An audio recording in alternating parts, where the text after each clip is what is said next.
അർപ്പണബോധമുള്ള അമ്മ. ഒരു ദിവസം ഒരു അമ്മ താറാവും അവളുടെ ചെറിയ താറാവുകളും ഒരു തടാകത്തിലേക്ക് പോകുകയായിരുന്നു. താറാവുകൾ അവരുടെ അമ്മയെ പിന്തുടരുന്നതിൽ വളരെ സന്തുഷ്ടരായിരുന്നു.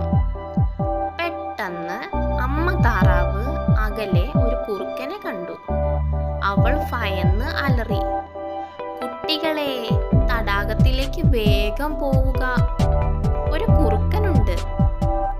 താറാവുകൾ തടാകത്തിലേക്ക് കുതിച്ചു. എന്ത് ചെയ്യണമെന്ന് അമ്മ ചിന്തിച്ചു.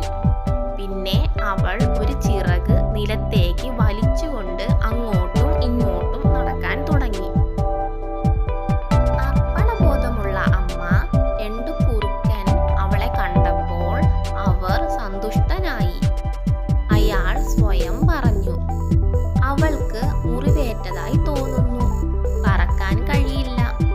എനിക്ക് അവളെ എളുപ്പം പിടിച്ചു തിന്നാം." അവൻ അവളുടെ അടുത്തേക്ക് ഓടി. അമ്മ താറാവ് ഓടി കുറുക്കനെ തടാകത്തിൽ നിന്ന് അകറ്റി. കുറുക്കൻ അവളെ പിന്തുടർന്നു.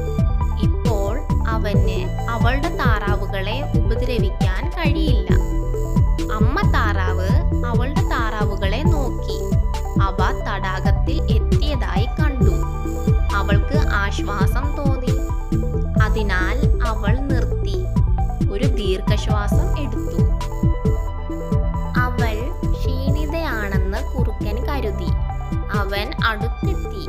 പക്ഷേ അമ്മ താറാവ് വേഗത്തിൽ ചിറകുകൾ വിടർത്തി വായുവിൽ എഴുന്നേറ്റു. അവൾ തടാകത്തിന്റെ നടുവിൽ ഇറങ്ങി. അവളുടെ താറാവുകൾ അവളുടെ അടുത്തേക്ക് നീന്തി. കുറുക്കൻ അവിശ്വസനീയതയോടെ അമ്മ താറാവിനെയും അവളുടെ താറാവുകളെയും നോക്കി. അമ്മ താറാവ് അവനെ ബുദ്ധിപൂർവം ചതിച്ചു. അവർ തടാകത്തിന്റെ നടുവിലായതിനാൽ ഇപ്പോൾ അവന് അവരെ സമീപിക്കാൻ കഴിഞ്ഞില്ല.